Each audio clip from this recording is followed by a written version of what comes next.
Sirah of the Prophet Part 1. Childhood.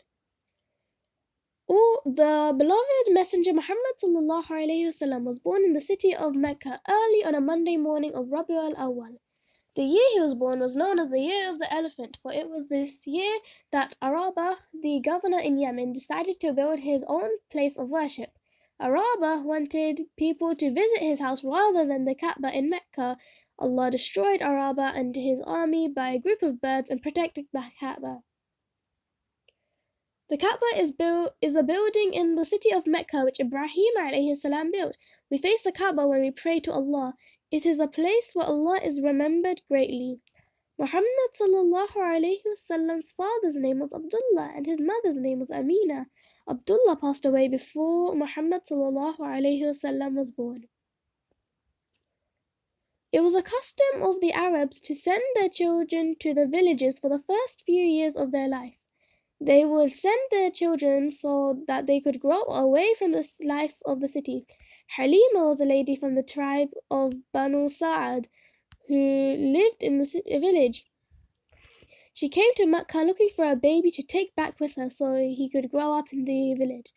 Allah blessed her through Muhammad. When she took Muhammad ﷺ back to her village, she saw many great blessings.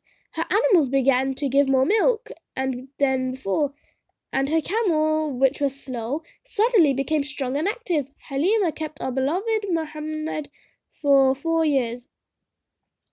When Muhammad was 6 years old, he went with his mother, Amina, to visit their relatives in Medina. On their way back, Amina passed away at a place called Abwa. Ayman, who was traveling with them, brought Muhammad back to Mecca, where he was cared for by his grandfather Abdul Muttalib, who loved the beloved messenger Muhammad very much. Abdul Muttalib was the leader of Mecca at that time. Once Muhammad was 8 years old, Abu Talib passed away, after which Muhammad was looked after by his uncle Abu Talib. His youth. Muhammad went with his uncle Abu Talib on a journey to Syria. On their way, they stopped at a place where they were met by a monk whose name was Bukhaira. Bukhaira told Abu Talib that his nephew was going to be the last messenger. He told Abu Talib not to take him to Syria because the people might recognize him and want to hurt him out of jealousy. Bukhaira said he saw the trees bow down to Muhammad. As Muhammad grew up, the people began to see that he had many great qualities. He was honest and trustworthy. They began calling him As-Sadiq and Al-Amin. They would all respect him. One day, the Quraysh decided to rebuild the Kaaba, as the walls had become weak. When the time had come, they had an argument and could not decide who should put the black stone in the wall of the Kaaba. They were so angry that they were ready to fight. However, one person suggested that the first person to enter the masjid next could decide what would be done. They were all happy and said, "Here is Muhammad, As-Sadiq and Al-Amin. We are happy."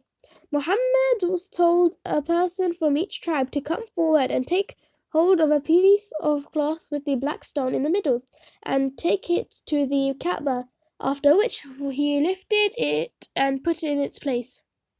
Marriage to Khadija.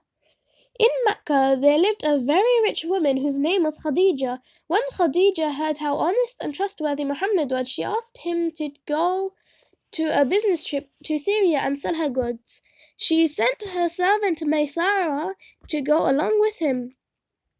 Muhammad's trip was very successful for Khadija.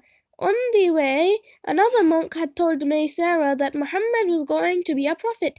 Khadija expressed her wish to marry Muhammad. Muhammad was 25 years old when he married Khadija. Her age was 40. Allah blessed them with 4 daughters and 2 sons.